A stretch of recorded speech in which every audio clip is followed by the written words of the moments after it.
So I'll start with a quick intro. First of all, Farhan, thank you so much for joining us today. I know that Of some course. people will be joining in as we talk, so we'll get started. Quick introduction. I'm Alex. I'm head of business development here at Wilco.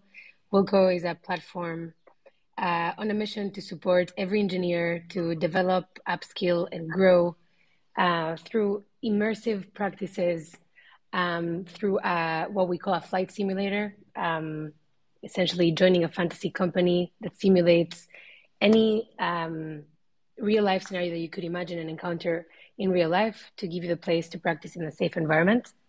And with me are our CEO and Farhan.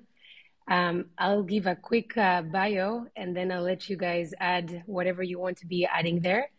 So Farhan is VP Engineering at Shopify through the acquisition of Helpful.com, where he was co-founder and CTO. He's responsible for overseeing all the technology at Shopify. He is also an avid investor and advisor to startups in Toronto and San Francisco, and he's also a mentor at Y Combinator and First Round Capital. He completed his MBA in financial engineering at Rodman and computer science at Waterloo. Thank you so much for being here and joining us today. I'll introduce you as our co-founder and CEO, but I'll let you add anything you want to be adding there. And of course, Farhan, please go ahead and share anything that I may have missed that the people listening today should know about you. Thank you so much, Alex. And thank you, Farhan, for joining us. As a, do notice, I will mention that Farhan is an investor in Wilco, but we'll keep it objective. So thanks so much for joining us. It's a real pleasure to have you. And as Alex mentioned, you were acquired into Shopify, right? Yes. So we'd love to hear that story, and specifically, a lot of people think that an acquisition is a business transaction, but there's actually a lot of engineering perspective into it. So we'd love to hear more about the engineering perspective of such an acquisition. Yeah, so actually it's funny. That was my second acquisition. So in 2013, the company I was at, Extreme Labs, where I was an early employee, was acquired by a company called Pivotal Labs. So happy to talk about that. But in 2019, Shopify did acquire Helpful to bring it into Shopify. Cool. And what sizes were the acquiring and acquired companies in both of those transactions from an engineering perspective? Sure. So on the first one in 2013, the company was Pivotal Labs was about 350, and we were also about 350. And so both we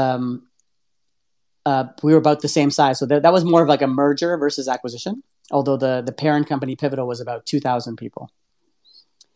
And then in the Shopify Helpful case, Helpful was only 8 people, and Shopify, I believe, was about 2,000. Wow. So these are very different acquisitions. Yes. Yeah. One was closer to a merger, and the other one was bringing in a team and technology to help the Shopify rocket ship, which was already taken off. Got it. And when you compare those two, what was, I'm assuming the process was very different Yes. from a due diligence perspective on the engineering team. How would you compare those? Yeah. So actually, the cultures of the company were quite different as well. So, for example, in the Pivotal case, we were joining Pivotal because of its strong culture. So the actual onboarding, well, of course, it was more complicated because 350 people. But for the first 3 months or so, we left everything to our company, Extreme Labs, kept doing everything that it was doing before for the first 3 months. We just switched over like payroll and benefits, and we switched over to their email systems. But we didn't change anything about the way we worked. We actually kept working the same way. And then after the first quarter of that, initial honeymoon period of just moving our systems over, then we onboarded into the Pivotal process and started using their tooling for much more, including all their processes. So we became much more like Pivotal or Pivotal Labs after that first 3-month period. And so now one thing that was interesting about those companies was, from an engineering perspective, we were quite aligned previous to the acquisition. So for those folks who may know Pivotal Labs, they're very pragmatic about the way they do engineering. So they do pair programming. They work 9 to 6, what they call sustainable pace. They use a tool called Pivotal Tracker. They ship multiple times a day. In our case, we were doing a lot of mobile, so we were shipping every week. And a lot of those cultures were actually quite aligned with what we were doing at Extreme Labs, including, I think we were a bigger pair programming shop than they were at the time. And so there was a, cultural acclimatization, but from an engineering perspective, we were quite similar. Now, that's at the onset, there was a lot of, similarities, but in the details, there were a lot of differences, right? Because they were, doing a lot of back-end work. We were doing a lot of mobile. They had a lot of startup clients. We had a lot of enterprise clients. They were in San Francisco. We were in Toronto. And so there were differences to work through over time. But from if you actually just read the fact sheets of the two companies, they were extremely similar.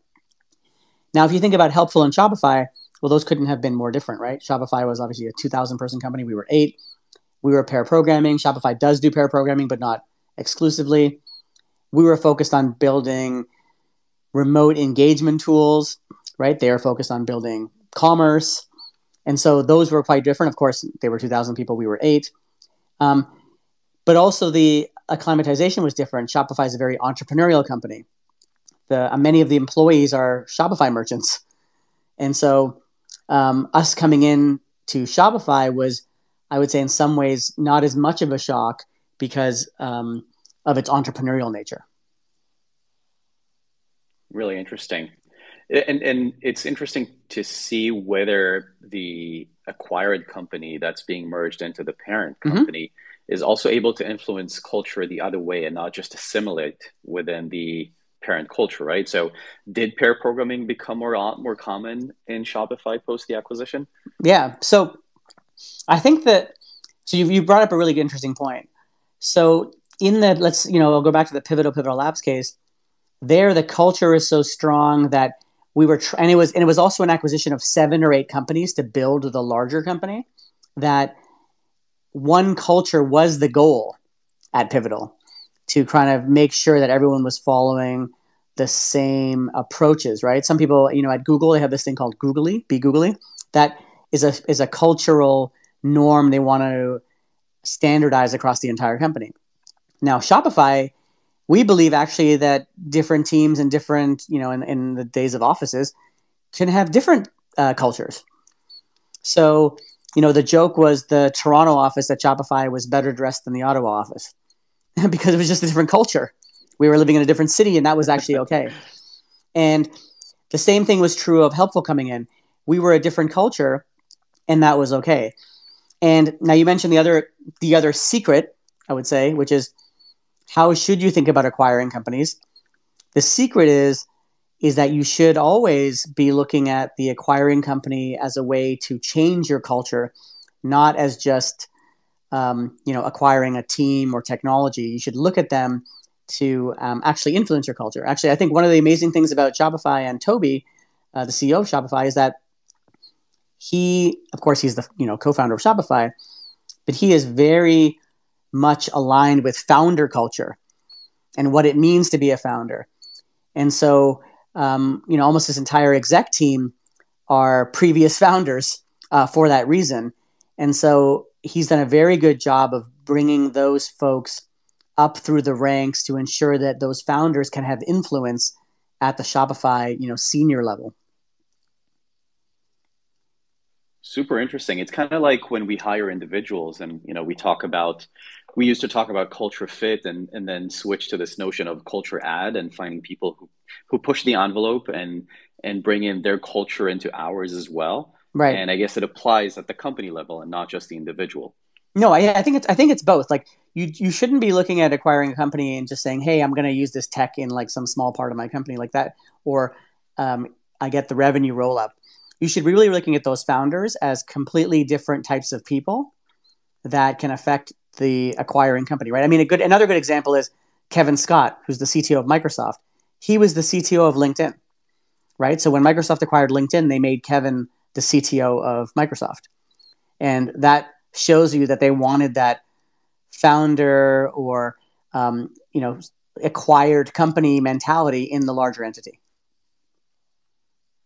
Yeah, and it's actually something we're seeing pretty often. I know I was a part of Handy, and Handy eventually got acquired by Angie's List, and Yep. and Handy's CEO became Angie's List CEO after a couple of years. Really interesting. And in terms of the due diligence, what is it like being acquired into a large company like Shopify? What are they expecting to see Yep. of the engineering team of a company? Sure. So actually, I can go through both acquisitions. So in the Pivotal acquiring Extreme Labs acquisition, due diligence looks like a bunch of different things. So one is there's a people due diligence. Do we think these people will fit into the culture of the larger entity? There is a technology due diligence. Are the pieces of technology going to be used in a way that is accretive to the acquired company, or is it philosophically aligned but needs to be rewritten because the acquired company uses in the Shopify case, right? Everything is written in Ruby on Rails mostly. So as the technology came in from Helpful, we had to decide, hey, are we rewriting this? Is it philosophically aligned with what we need to be building here? In the Pivotal case, we were lucky in that a lot of the technology was written in a way that aligned with their technology use. And so, we had to only make sure the due diligence went through are we using the right, versions of open source libraries? And, how do we make sure that the tech due diligence actually lined up with what they were acquiring? So I think that there's a combination of people and tech, and both of them are interesting because you want to make sure that the shared entity actually has the most value, right? Like they're not only just acquiring it to do a press release and put these people on payroll. They're acquiring it because they believe that 1 + 1 = 3, right? So in the case of Extreme Labs and Pivotal, we were bringing mobile expertise. We were building expertise around having enterprise customers. We were bringing expertise around actually how to hire and grow quickly because we were growing faster than them. In the Shopify case with Helpful, we were bringing expertise around remote engagement. We were bringing in expertise around the Toronto ecosystem because that office was growing quickly. We were bringing in expertise around what we were seeing in commerce from a completely different segment. And so those things are things you want to protect, not just bring in, again, folks who are accretive only in name. Super interesting. Or is that how you look? I'm assuming that, at Shopify, you're also looking to acquire additional companies. Mm-hmm. And how does it feel being on the other side? And how has your experience of being acquired influenced that decision-making process and the whole way in which you go about it? Yeah. So I think, being acquired multiple times is quite interesting. I see also Sunny's listening. He's, he was with me at Extreme Labs, one of the founders there. And he also has been acquired multiple times. And so I think that there's something interesting in going through it a few times because you learn a bunch of lessons as to what you want to focus on the next time around. And I think a key component is to make sure that in any environment where you're coming into a larger entity, you're protecting the things that you think made your company successful, but you're also able to leverage the things the larger entity has to offer, right? So for example, bringing Helpful to Shopify, of course, Shopify has much more reach, can get in front of many, many more merchants than we could. And you can affect many more entrepreneurs and creators on that platform. And then what we were built, at Helpful, we had all this expertise on remote engagement, on what it meant to do async communication, what it meant to reach out to these creators on these platforms like Twitter Spaces.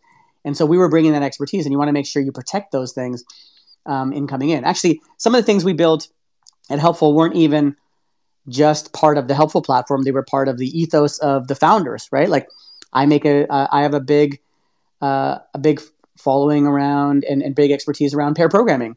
And so bringing that expertise into Shopify, which had nothing to do with Helpful, the company, but had to do with how we were building software, I brought to Shopify to encourage and promote more pair programming in Shopify. So there are things there that you want to protect and you want the founders to actually have an influence on. And you don't want them to just come in and say, okay, well, I'm going to do things the Shopify way, right? Instead, I remember Toby telling me this distinctly after 3 months saying, hey, you've done things the Shopify way. Now do them the Helpful way. or the Extreme Labs way? Like, how do you actually make all of the things that you made possible in these other companies possible at Shopify? Really interesting. So you get these types of mini cultures within a company based on the acquisitions that it had. Right. One But it last thing I depends. want to ask you But before about. that, before you Yeah, get there, like, but it depends on the company, right? Like I mentioned, and this is not right or wrong. It's just different, right? Like Google wants people to be googly. That's the right. way that they wanted their company to run and have a single culture that can permeate. So you could go from a San Francisco office to a Toronto office and hopefully feel like it's the same. Shopify specifically did not want to do that. We wanted to have different cultures. So when you go from the Toronto office to the Ottawa office, of course we're remote now, but let's say in the old days, it felt different because it was different. And that was actually a part of what the strength of the Shopify culture was, is that it could be different things in different places in different teams. Right. And I think there's value in adapting to the local culture of wherever you are in some way while still being part of the international culture of the company. Right. One last thing I want to ask you about the acquisition, and it's actually going to be a segue to our next topic. Okay. After an acquisition, people joined a startup. They're now part of a 2,000 person company, or maybe they joined a specific type of company and now they're part of Pivotal Labs. Yeah. How do you retain that talent after acquisition? Yeah. So I think that one way to think about this is to actually step back and figure out with folks what it is that their career is focused on. So there's a great book from Daniel Pink. He talks about mastery, autonomy, and purpose. And one of the things that I've always thought about is that in general, right, everybody's got different views on what they want to focus on. But in general, employees want to have mastery, autonomy, and purpose, right? So what do those mean? Mastery, becoming really, really good at something. Autonomy, being able to, within the constraints of the problem, being able to have autonomy to come up with the right solutions for that problem. And then purpose, working on something larger than themselves. And what was amazing about both these companies and both these acquisitions is that they had very strong alignment to mastery, getting really good at something, autonomy, having people do things in their own way within the problem set, and then purpose. They were both working on these gigantic missions, right? Like Pivotal and Pivotal Labs wanted to change the way software was written. Shopify, our goal is to make as many entrepreneurs in the world, to make that green path as easy as possible, make commerce better for everyone. And so those things were the driving force behind us talking to employees about why these mergers make sense. Now, if you're an employee and you get acquired and you're aligned to those things, right? So if you believe that, hey, my mastery can increase by us merging into Shopify, my autonomy will increase because I'm going to be able to do things on my own that I wasn't able to do before, and the purpose is greater, right? Make more entrepreneurs in the world, then you want to do the acquisition, right? Because you're thinking that the ceiling is now much, much higher. Now, I'm not saying it's for everybody, but there are folks that have joined and were right away we're like, hey, this is a bigger mission. I want to work on this. These are bigger problems. Great. And then there are others that are like, hey, this isn't what I signed up for. I want to be in a smaller company, work on problems at a different scope, and hope that those will grow over time. And that's also fine, right? Like I think the goal isn't retain. I think the goal is what is the right thing for the person, and how do you help them uncover that in a way that is, I would say as quickly as possible, right? So that they're like, hey, I'm aligned to this, and I want to be here for a while, or I'm not aligned. How do you help me get to a place where I am aligned? Makes total sense. And in a way, you can say that, if you look at the stages of a company, even if there are no acquisitions happening, yep. You've grown from an 8-person startup to a 100-person company.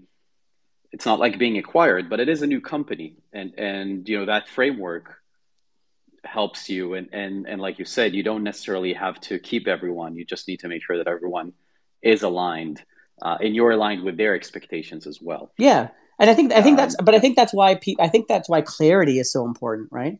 Like one of the interesting things happening in the world right now is Elon Musk and Twitter, right? Like it's like a soap opera that people can't stop watching.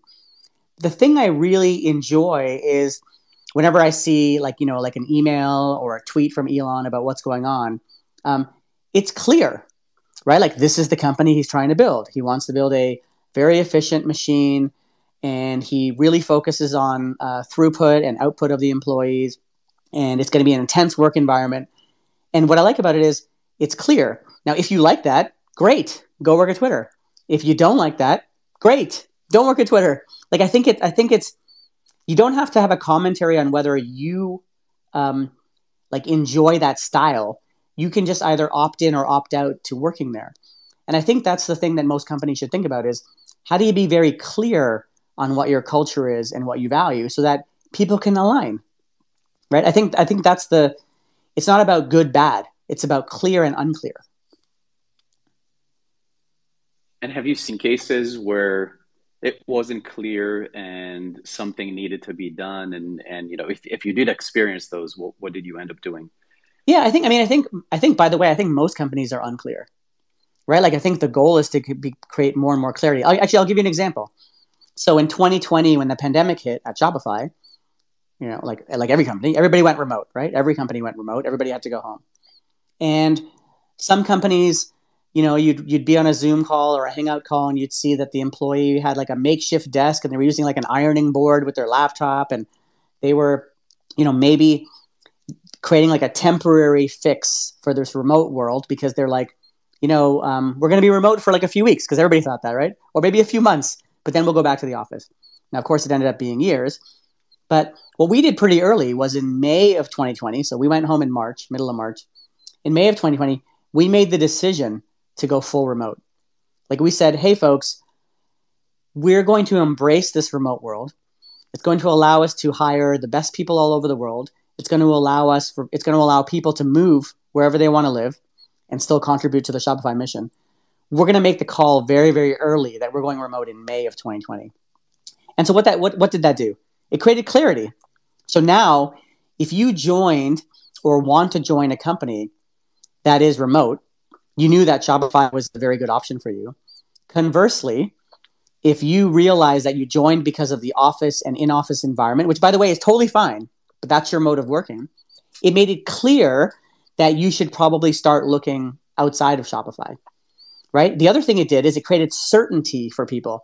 So the uncertainty, I had a lot of people text me and said, I can't believe you're at a remote company. I would never join. In my mind, I was like, number one, everyone's remote for some period. We don't know what that period is. But it created a clarity for everybody to say, hey, even if you don't think this is your long-term view, like a decade or more, for the short term, you should get comfortable because we don't know how long we're going to be remote for, right? And so we made the decision to remove that uncertainty about how long we're going to be remote for and just say, we're going remote. So get a proper desk set up, get a standing desk if you you're going to stand, get your internet sorted, figure out your home life such that you can still go out and get exercise and go for a walk, figure out when you're going to work and your timing, where do you want to live? All those things became clarifiers for people. And it turned out like 3 months later, a lot of folks messaged us and said, thank you for making this call very early because we all thought it was going to be over by the summer of 2020. And as you know, it went on for years after that.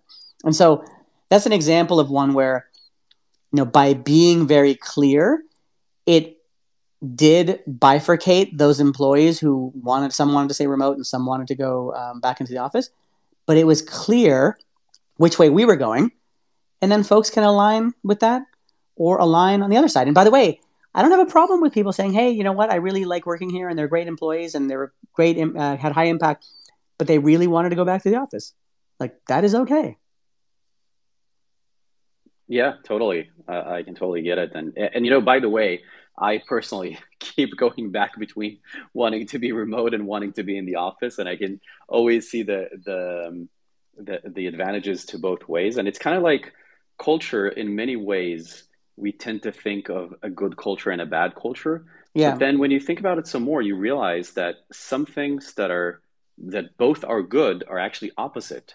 So, being remote versus being in office is one example. But one that I noticed come up quite often in my career is trust or empowerment versus consensus. Yep. Both of these sound really good, but they're actually at odds with each other. And it's okay. Some people would rather work in an environment where there's a lot of trust and they can just go and do things on their own. Mm-hmm. Other people would like to be in an environment where decisions are being made together and everyone feels a part of them. And there's no right or wrong. These are just different cultures. And as long as you're clear about which culture you actually have, then it's okay. I mean, the problem is only if you're saying one thing and doing the other. Exactly right. And that's actually, I've seen this happen many times, especially in smaller companies where they're trying to like attract talent. I remember chatting with a company where, they had mentioned, it's completely autonomous here. Everyone has complete freedom to do what they want, and the CEO is very hands off. And then in chatting with some other employees, they're like, "What are you talking about? CEO is very hands on," which again, not good or bad. It's just the reality. And if you like autonomy, like don't work here. So you're right. The clarity is the key thing, because what you don't want to have happen. And by the way, at that company, people, I met some people who like quit after a week because they thought they were joining company A, but they were joining company B. And it wasn't that company B was bad. It was just that the things they valued were part of the culture of company A, and they ended up joining a different company. And so I think that's why I think you're right on, there isn't a good, bad. It's just clear and unclear. And the more clear you can be, the more you will actually attract and naturally retain the people who are aligned with your culture. And similarly, those once things are clear, realize that, hey, this is not for me. That's actually fine, right? Help them find the next thing. It's a long game. Yeah, definitely. And I love working with people I've worked with in the past. And it could be that at company A, you have someone who doesn't feel like they're a part of the culture anymore, Mm-hmm. doesn't feel like they're aligned with the culture anymore. But in a future company, you might be working together again, and the culture would fit both of you. So I agree wholeheartedly, and it is a long game. Um, Shifting gears to a very different topic. Mm-hmm. You've had startups, several of them in the past. One topic that's on everyone's minds is technical debt. Okay. Everyone has their own ideas on, first of all, is technical debt good or bad? And Mm-hmm. I guess it's kind of like culture. There is no Yep. good or bad. It's how you use it. But how do you evaluate what is good debt? What is bad debt? Let's start with that question. Yeah. So the word technical debt it uses the word debt very strategically, right? So there is such a thing in the financial world as good debt and bad debt, right? So for example, a student loan, right, can be considered good debt because maybe you're taking on the loan, maybe you're doing a degree in which that will help you get a job in the future, right? So that can be considered good debt. Some people say mortgage is good debt, right? Because you need to have a place to live, and I'm going to take a loan to buy a house, and so that's good debt. And maybe I can hopefully sell the house for more later. And then there's bad debt, right? Maybe gambling, or maybe you spend it on a very expensive dinner, and you're like, oh, you can't afford it. So people will consider that bad debt. Technical debt is very similar in that it's strategic. It's a strategic way to shift the risk, especially when you're in a startup, right? So in a startup, your goal is to get to product market fit, which is building something people want. And you should not be building things like infrastructure in this stage because you have no idea whether what you are building actually is something people want. So this actually happened to us at Helpful. We were building a service which was, the easiest way to describe it was a Snapchat for work. So it was an asynchronous video messenger. And we built it in a way to be very robust because it's a communications layer. And a year after we had abandoned the product and moved on to a new product. And a year later, we realized, because we had left the infrastructure up, we didn't take it down. We just didn't spend any time on it. We realized there were users on it that were still using it, and those companies that were using it, their usage was actually growing. And so in a weird way, a product we had abandoned was still being used and was still growing, and not one engineer had to touch the infrastructure for a year. Now, that can be a good story or bad story, right?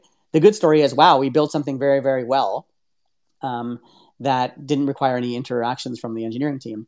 The bad story was we had over-engineered the solution because maybe we would have, instead of spending, we built it over 18 months. Maybe instead of building it over 18 months, we could have built it over 8 months and figured out that it wasn't going to have product market fit in 8 months instead of 18 months, and we could have saved ourselves 10 months.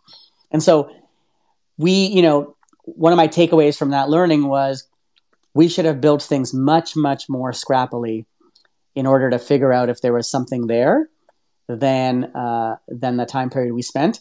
And that would have allowed us to maybe try more ideas in that time frame, or go down a different vector or a different use case or a different segment or a different type of customer instead of what we built. And so now if you're a startup, you should be trying lots and lots of things. You have to have some base level of quality, but you should not be building things as infrastructure, because that's not the stage of company you're in. Now, the converse is, like a company like Shopify, we almost always build things like infrastructure. Of course, we have teams that are not, because we're trying things. But the team that I run, Shopify Core, we know that we're building the engine of commerce for the internet. So we're going to have to think about things much, much longer term. That doesn't mean we don't have technical debt. It just means we have to be much, much more strategic about how we think about what we're building in a way such that not only can our internal, but also third-party developers can build on top of.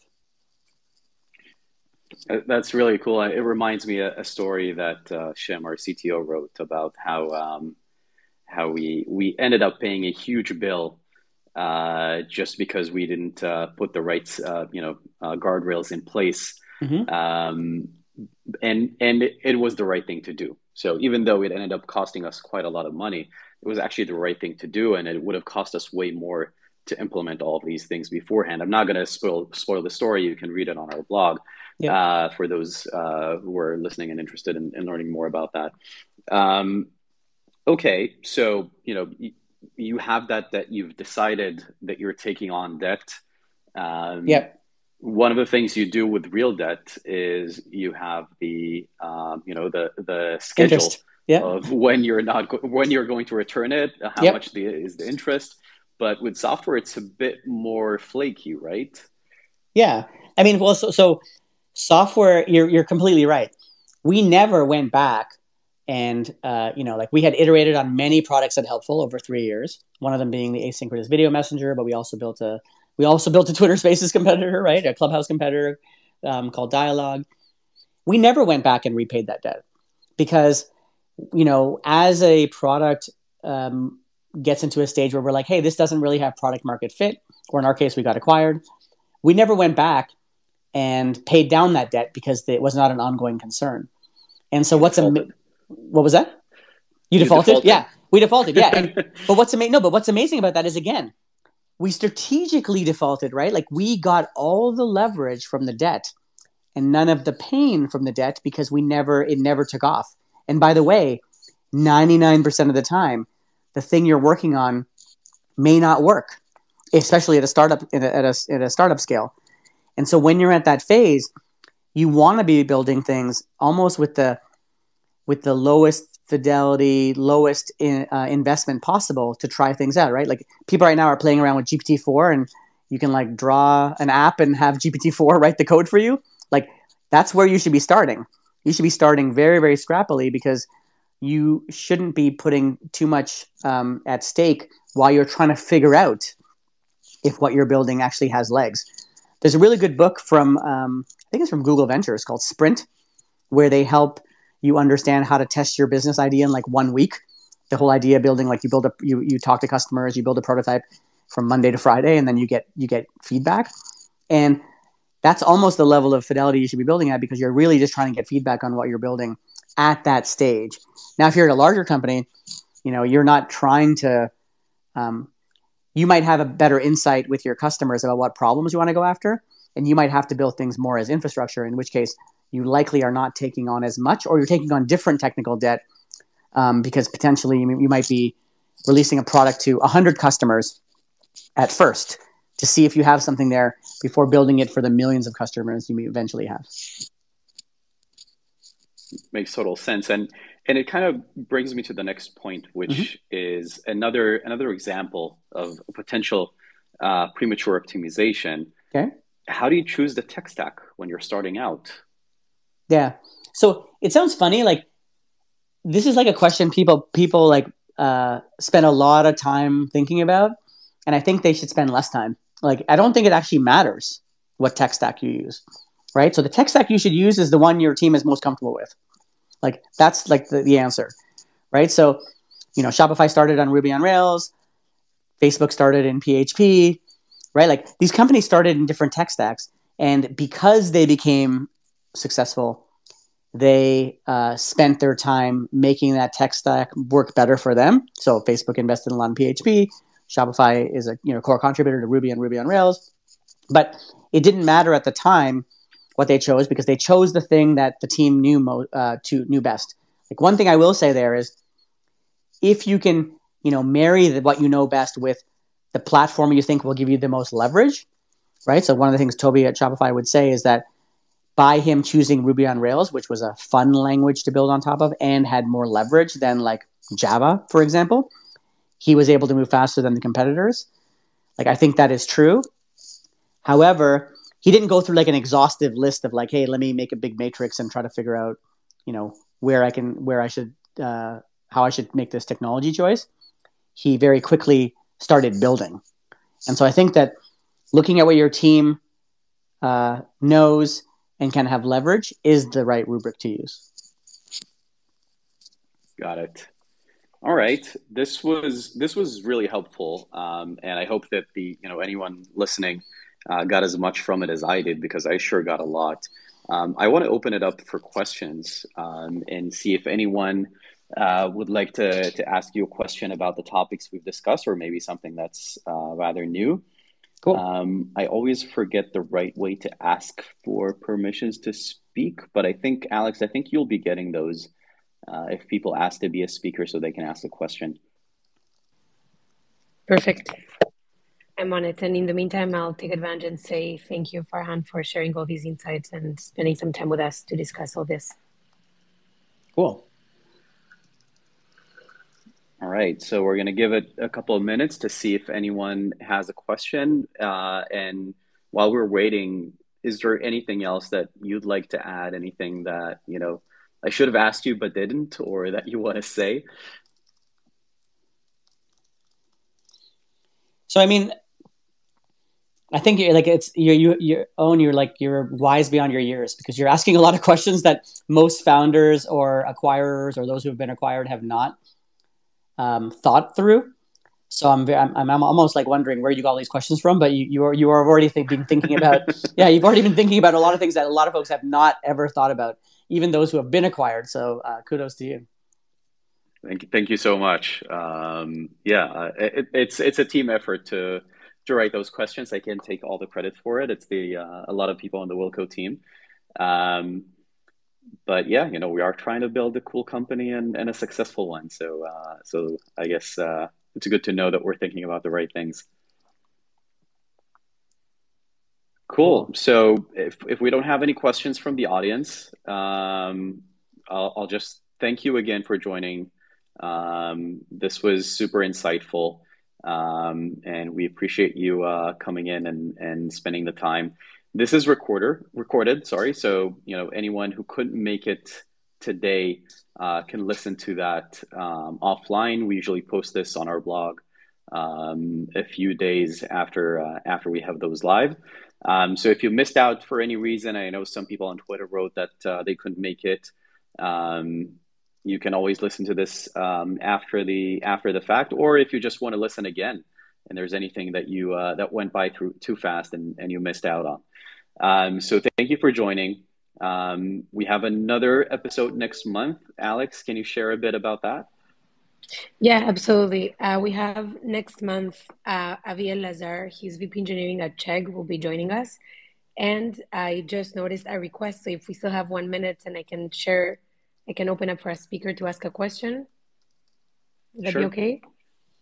Let's go. Let's see. Hello, Suraj. You had a question for us. Well, not for me, for Farhan or On.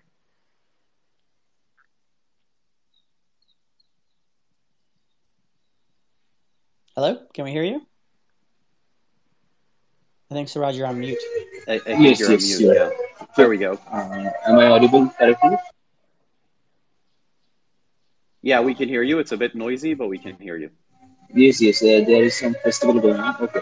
I thank you, everyone, and most of thank you to the Wilco to host this space. So my question is, if I want to build some project or some kind of development, so what do you prefer to make it open or make it team member and make it private when it will be some kind of stable version and then it will be published? So Suraj, if I understand your question, are you saying like working on something in the open source versus closed source or something else? Yes, yes. Yeah, open source versus closed source. Yeah. So one thing I always tell new entrepreneurs is that the idea, like talking to people. So no, so there's two different questions. One is like, hey, should I keep my idea secret or talk about it? And then two is open source versus closed source. So let's talk the first one first.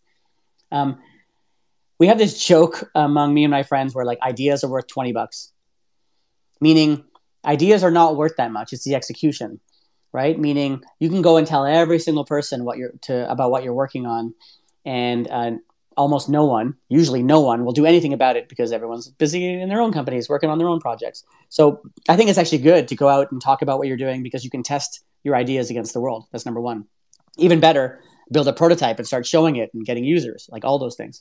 On the second one, open source versus closed source, I actually don't know if I have a good grounding on when you should think about open sourcing or closed sourcing your development. Maybe Owen, do you have any thoughts on that? Yeah, it's a really great question, and one that we've been thinking about at Wilco. And I think that the key is you don't have to make that decision for everything that you do at once. So, you start by building something, and then you realize, wait, this actually has bearing on other people, or this could be useful for other companies.